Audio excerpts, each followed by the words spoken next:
Pemirsa, kericuhan mewarnai rapat paripurna DPRD Kabupaten Solok, Sumatera Barat. Sesama anggota dewan saling lempar asbak hingga membalikan meja, bahkan nyaris baku hantam.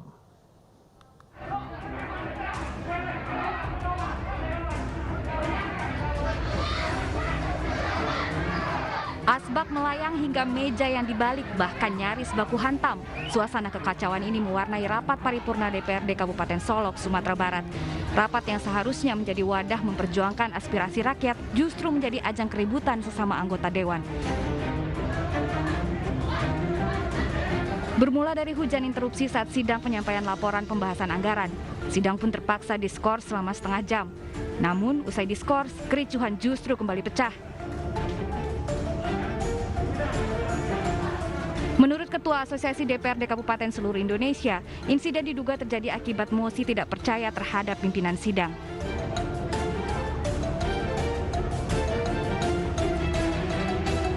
Ini ada kekisruhan secara internal yang sudah lama, yang harus ditangani semua, terutamanya para pimpinan partai politik, di mana hampir 5 bulan atau 5 fraksi yang selama ini ternyata memang memosi tidak percaya ketua DPRD, sehingga tiba-tiba memimpin rapat yang tidak bisa dikendalikan. Terjadilah kekisruhan itu. Video kericuhan anggota DPRD Kabupaten Solok viral di media sosial dan menjadi sorotan publik. Lebih jauh, masyarakat berharap wakil rakyat mampu menyuarakan kepentingan bersama tanpa harus menepiskan norma dan etika saat berpendapat. Dari Padang, Sumatera Barat, Budi Sunandar, iNews melaporkan.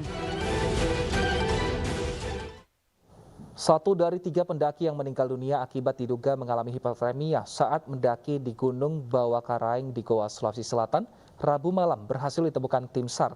Sementara 2 jasad korban yang sebelumnya ditemukan tim SAR telah diserahkan ke pihak keluarga.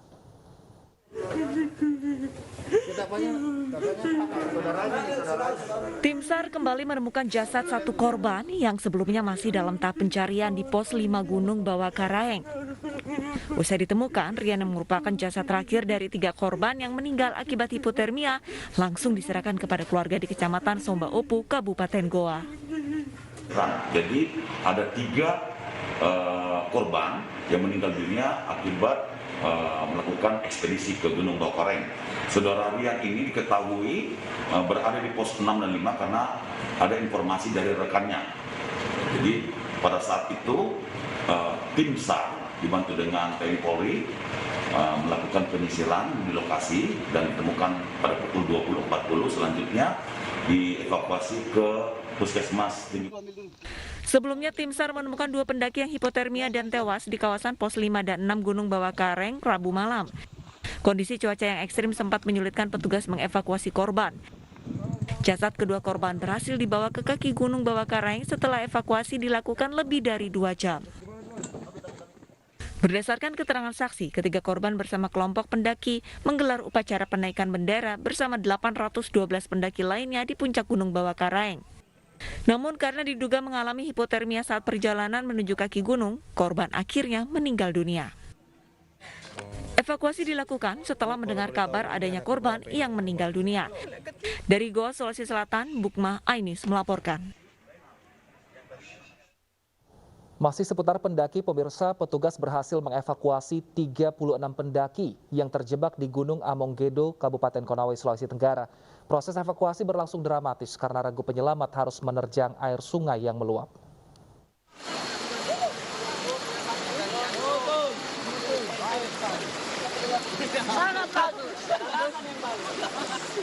Tim gabungan Basarnas Kendari berjuang menerjang aliran sungai yang meluap untuk menyelamatkan 36 pendaki yang terjebak. Para pendaki ini terjebak setelah menggelar upacara HUT RI ke-76 di puncak Gunung Amonggedo, Kabupaten Konawe, Sulawesi Tenggara.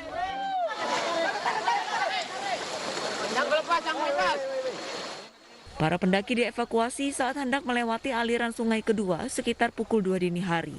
Hujan deras mengakibatkan aliran sungai meluap dan arusnya deras. Kemarin Komunitas pecinta alam Sampara menegaskan pendakian yang dilakukan para pendaki ini bukanlah anggotanya. Mereka masih menggali lagi karena tentang kegiatan tersebut itu sama sekali tidak ada hubungannya dengan komunitas pecinta alam Sampara. Itu saja. Terkait dari itu, kami sendiri tidak tahu juga kegiatan itu kapan mulai dilaksanakannya, terus sampai berapa hari akan dilaksanakan kita tidak tahu menahu. Cuman yang kita tahu kemarin tiba-tiba ada informasi di grup. Ada yang bertanya dari salah satu pihak anggota kami yang bertanya, adakah yang ikut anggota Kompas selain 2 orang anak yang ikut ini? Nah, kami tidak tahu 2 orang anak ini ikut atas nama siapa mereka bawa, kita tidak tahu juga. Seluruh korban berhasil dievakuasi dalam kondisi selamat. Adanya luapan sungai yang harus mereka lewati untuk bisa mencapai perkampungan terdekat, karena mereka untuk bisa mencapai perkampungan terdekat itu harus melewati 3 sungai.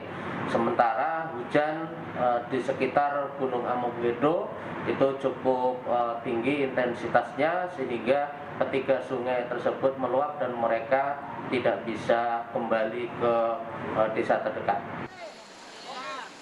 Para pendaki ini dilaporkan berada di Gunung Amonggedo sejak 16 Agustus dan menggelar upacara pengibaran pada 17 Agustus lalu. Namun setelah berniat turun, para pendaki tidak bisa melanjutkan perjalanan karena curah hujan yang tinggi dan memicu aliran sungai meluap disertai arus deras. Dari Konawe, Sulawesi Tenggara, Mukhtarudin Ainis melaporkan. Untuk mengetahui bagaimana kondisi puluhan pendaki yang terjebak Gunung Amonggedo, sudah bersama kami Kepala Kantor SAR Kendari, Bapak Aris Sofingi. Selamat siang, Pak Aris. Selamat siang, Mas Wildan. Baik, saat ini seperti apa kondisi ke-36 pendaki, Pak? Apakah ada yang dirawat atau semuanya sudah pulang ke rumah masing-masing? Ya, untuk keseluruhan korban sejumlah 36 orang. Saat ini kondisinya tidak ada yang memerlukan perawatan dan mereka sudah langsung kembali ke rumah masing-masing. Nah, apa yang menyebabkan ke-36 pendaki ini terjebak, Pak? Apakah karena memang cuaca hujan deras seperti itu sehingga mereka terjebak di gunung?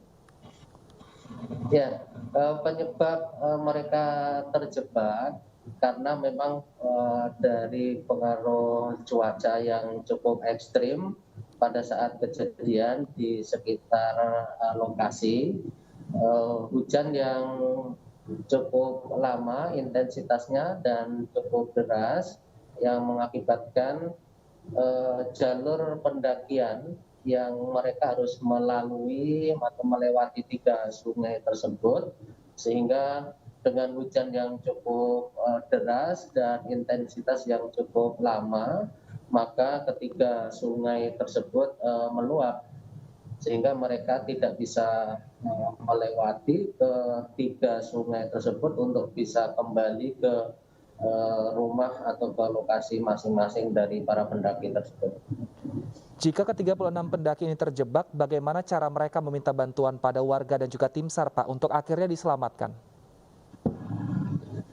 Ya, untuk para pendaki yang terjebak tersebut, dari informasi yang kami peroleh bahwa sebelumnya ada pendaki yang sudah turun terlebih dahulu pada saat aliran sungai masih bisa dilewati, sehingga informasi itu yang menjadi informasi atau laporan kepada Basarnas untuk melakukan pertolongan penyelamatan evakuasi terhadap para pendaki yang masih tertinggal di belakang mereka. Baik, kami menerima gambar atau video di mana proses evakuasi juga ini berjalan cukup menantang seperti itu karena melewati sungai yang cukup deras. Bagaimana, apakah Bapak saat itu berada di lokasi dan seperti apa proses evakuasinya, Pak? Ya, untuk pada saat itu tim kami yang di lapangan memang dalam melakukan penyeberangan sungai, ya, penyeberangan basah itu memang cukup menantang karena aliran sungai cukup deras sehingga kami memerlukan bantuan peralatan berupa tali untuk membantu penyeberangan terhadap seluruh korban yang ada di sana. Baik, Pak, untuk kalau di kawasan Kendari atau Sulawesi Tenggara sendiri, seperti apa sebenarnya sistem untuk naik gunung? Apakah sebelumnya ada peringatan dari pihak warga atau pengelola setempat untuk boleh naik gunung atau tidak karena cuaca, atau seperti apa, Pak Aris? Ya, sebenarnya harusnya para pendaki untuk melakukan pendakian atau aktivitas di alam bebas atau di gunung harusnya mereka memberitahukan kepada pihak-pihak terkait, diantaranya pemerintah setempat, kemudian kepolisian maupun pihak TNI yang ada di sana, dan termasuk juga penyampaian kepada Basarnas, harusnya demikian. Nah, untuk peringatan terhadap kondisi cuaca tentu dari BMKG sudah merilis, memberikan peringatan dini terkait kondisi cuaca yang ada di sekitar lokasi, khususnya di Konawe, kemudian Kendari, dan juga umumnya di wilayah Sulawesi Tenggara. Agar hal ini tidak terulang kembali, Pak, apakah ada petugas yang disiagakan untuk menjaga gunung-gunung yang di sana sehingga tidak ada pendaki yang asal-asalan naik gunung gitu, Pak? Ya, ke depan tentu kita akan melakukan koordinasi kerjasama dengan pemerintah setempat, khususnya di sekitar lokasi gunung-gunung yang biasa dilakukan pendakian oleh para pendaki, sehingga seluruh aktivitas pendakian para pendaki di dalam melaksanakan aktivitas pendakian itu termonitor oleh aparat setempat, ya, penguasa daerah, dan juga Basarnas bisa memberikan asistensi pemantauan ataupun kesiapsiagaan di dalam mengantisipasi hal-hal yang tidak diinginkan. Baik. Apabila terjadi sesuatu yang menimpa kepada para pendaki-pendaki tersebut. Baik, terima kasih Pak Aris Sofingi, Kepala Kantor SAR Kendari, telah bergabung bersama kami di iNews Siang. Pemirsa, sejumlah daerah terendam banjir pasca intensitas hujan yang tinggi di wilayah utara Indonesia. Di Sumatera Utara, beberapa desa terendam banjir, sedangkan di Sumatera Barat, petugas harus mengevakuasi warga yang terjebak banjir dengan perahu karet.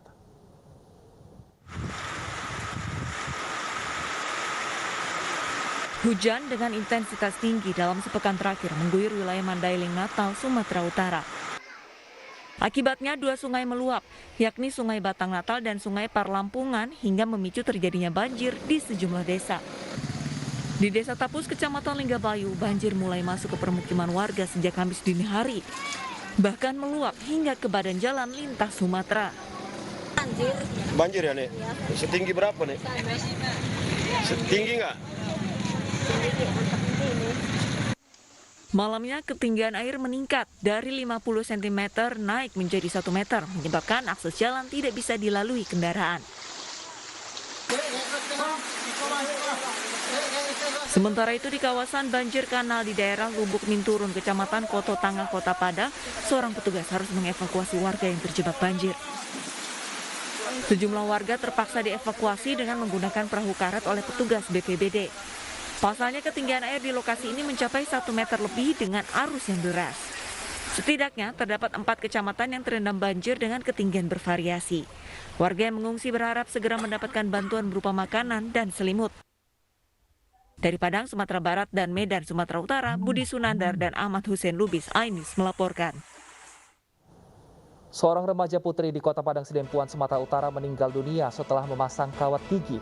Apa penyebabnya? Kami akan hadirkan perbincangannya dengan dokter gigi usai jeda. Tetap bersama kami.